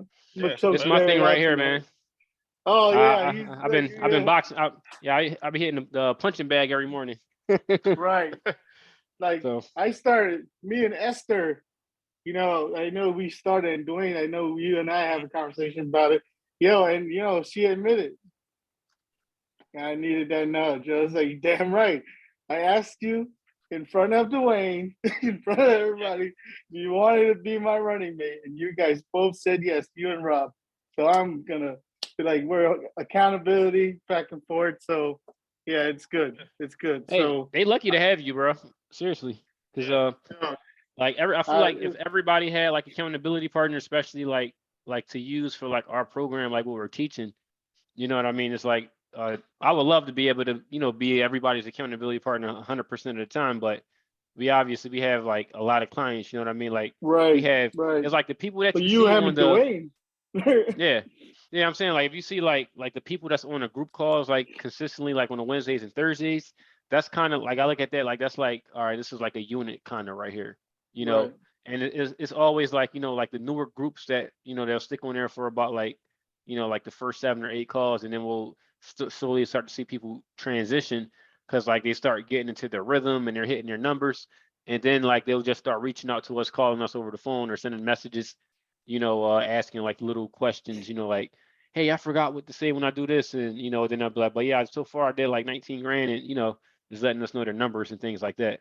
So like our goal is with the call is to always be pushing people to like start to grasp the information so you can just like really start running and building up Right. that momentum. You know what I Right. mean? I'm building belief in my little team. And the funny thing is that we belong to 2 different teams. Same IMO, right? So, like, but I'm just like, hey, I'm gonna keep this between us. Nobody upline and downline needs to know. Yeah. Like, I want to build this thing. I got goals. I got, like, I want to help. I'm gonna work with Dwayne and Rocky, build this thing to where when I bring agents on, I know what the hell I'm talking about, and I can lead them to Rocky and Dwayne. Be like, hey, this is where this is your onboarding path. Go this way. No, I'm Yeah. serious because I feel like every agent is different. There's a lot of great people that are succeeding, and I feel like I feel kind of neglected with the way the system is in our company.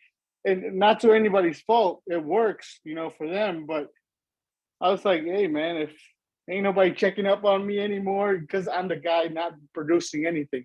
So I get it, I get it. But I was like, I don't want any agent that comes in to feel this way. So anybody that's coming in, I'm gonna be like, this is the path. You need to learn this. You need to go train with these guys. You need to do this.